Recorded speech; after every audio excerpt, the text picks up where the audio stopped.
परसों हुई। राजकीय शोक कब होना चाहिए था? कल नहीं हुआ, आज भी नहीं हुआ, कल होगा।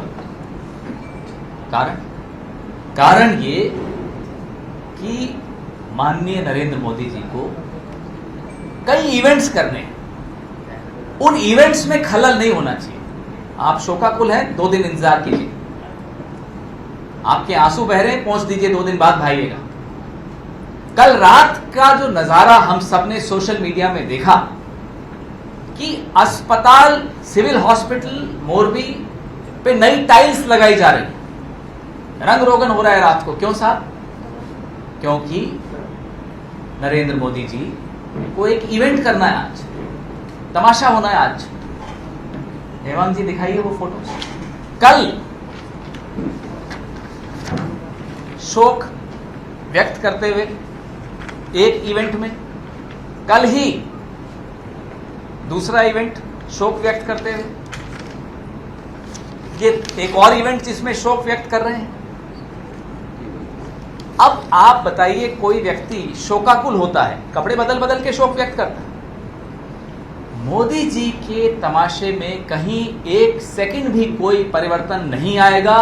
लोग मर रहे हैं, लाशें नहीं मिल रही, कुछ हो जाए। हमने कल कुछ सवाल पूछे थे, उनके जवाब नहीं मिले। मुख्यमंत्री तो चुप हैं, उनको शायद अनुमति ही नहीं होती, बिना अनुमति के बोलते भी नहीं। कल के जो हमारे सवाल थे आज भी वहीं के वहीं खड़े हैं। किसने ये टेंडर या जो भी इस कंपनी को जो बल्ब बनाती है और मच्छर मारने का रैकेट बनाती है और दीवार घड़ियां बनाती है, उसको पुल की रिपेयर और रख रखाव का काम किसने दिया, किसके हस्ताक्षर से हुआ, उसका जवाब नहीं मिला। एफआईआर में जो नाम है, टिकट काट के जिसने बेची, टिकट बाबू, उसका नाम है।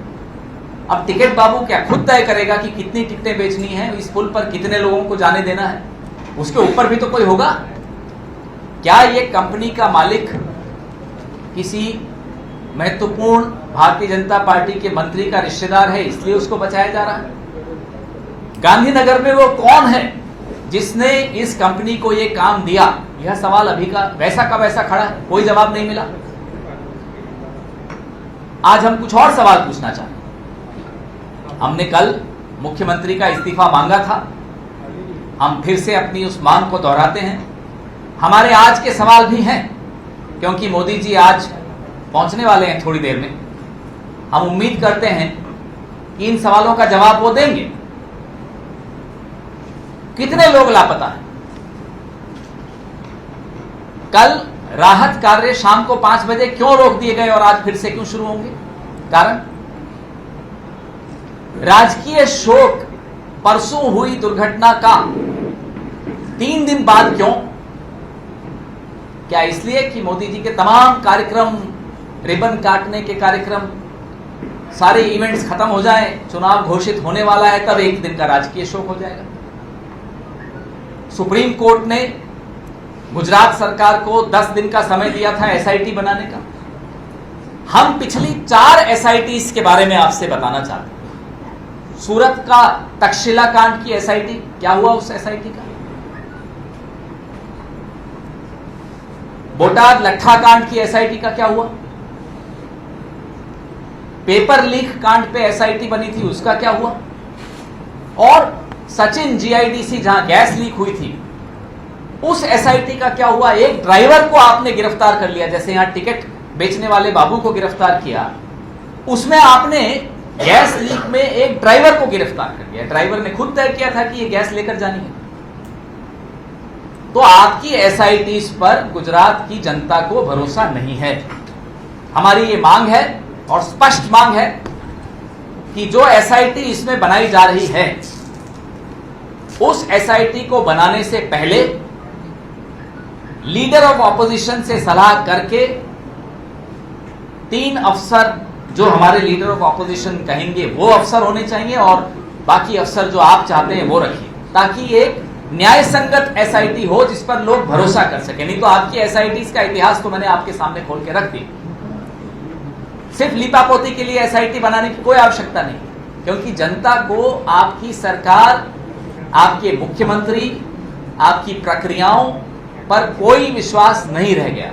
एजेंसीज के साथ आप क्या करते हैं पूरे देश में वो सबको मालूम है। वो सीबीआई हो, वो ईडी हो, वो इनकम टैक्स हो, वो पुलिस हो। तो आपकी एसआईटी तो आपको मुबारक हो। गुजरात की जनता इस एसआईटी को सिरे से खारिज करती है।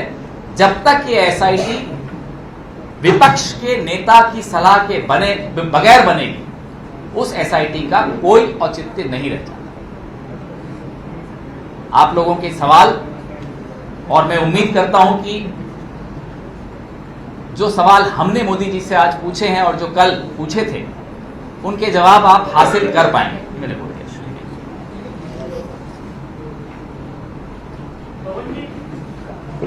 जो ब्रिज कोलैप्स हुआ है उसपे नितिन पटेल जो पूर्व नायब मुख्यमंत्री थे, उन्होंने बहुत सारे सवाल खड़े किए हैं। आपका क्या कुछ कहना है इसके बारे में? वो बहुत सालों से जवाब ढूंढ रहे हैं। अच्छी बात है कि भारतीय जनता पार्टी के भीतर से भी आवाज उठ रही है। हम इंतजार कर रहे हैं मुख्यमंत्री के इस्तीफे का, क्योंकि जब तक मुख्यमंत्री अपने पद पर हैं, कोई जांच निष्पक्ष नहीं हो सकती। सर, जिस तरह का देशभक्ति जो एमपी है वो कोई भारतीय जनता पार्टी का तो केवल समझी लग रहा है, तो क्या है, कौन है समझी, उसके बारे में कुछ पता चला? आप खोजी पत्रकार हैं, मैं पूरी उम्मीद करता हूं कि कल किसी न किसी अखबार में वो रिश्ता निकलेगा। फिर आलोक जी और हम फिर से आपके सामने प्रेस कॉन्फ्रेंस करेंगे, लेकिन ये काम आप करिएगा जरूर। सबको मालूम है कौन किसका रिश्तेदार है, आप उसको सार्वजनिक कीजिए और फिर हम और सवाल पूछेंगे मोदी जी से और उनके मंत्रियों से। Sir, you posted yesterday several videos of the civil hospital from Morbi. Today, while Prime Minister is visiting there, now the reports are coming that white curtains have been put on the slum where Prime Minister will be visiting too. Your comments on that? The Modi model, or you want to call it the Gujarat model, the foundation of that model is don't worry about the reality, cover it. Covering it is the foundation of that model. And what is that model? That model is the typical model of commission and corruption, 2C model. So you cover what you cannot change and the rest goes on as usual. If the Gujarat model of corruption and commission was not there, Morbi would not have happened. You remember, during COVID, they reduced the numbers of deaths by a whopping lakhs. They just said 10,000 people died, whereas the real number ran into lakhs. They covered that also. When Donald Trump was visiting Gujarat, they again raised curtains to block any vision of the slums. You've been in power for 25 years in Gujarat. What have you done to remove those slums? So, this is the Gujarat model which was started by Mr. Narendra Modi and the legacy is being carried forward by the new Chief Minister. पवन जी, आप जिस तरह बता रहे हैं जो जांच चल रही है, कांग्रेस पार्टी इस तरह की जांच की मांग कर रही है, इस तरह का न्याय मिलेगा? हम जिस तरह की एसआईटी की मांग कर रहे हैं उसकी प्रक्रिया पे हमें संशय है। तो एसआईटी जो बने उसमें नेता प्रतिपक्ष से भी नाम लेने चाहिए। 2 नाम लें हमसे और 2 नाम लाएं वो अपने, तो एक न्याय संगत एसआईटी बनेगी जिस पर गुजरात के लोगों को भरोसा हो पाएगा। अदरवाइज जो पुरानी 4 एसआईटीज का मैंने आपको उदाहरण दिया, उन पर आपको भी भरोसा नहीं है, मुझे भी भरोसा नहीं है, गुजरात के किसी नागरिक को भरोसा नहीं है।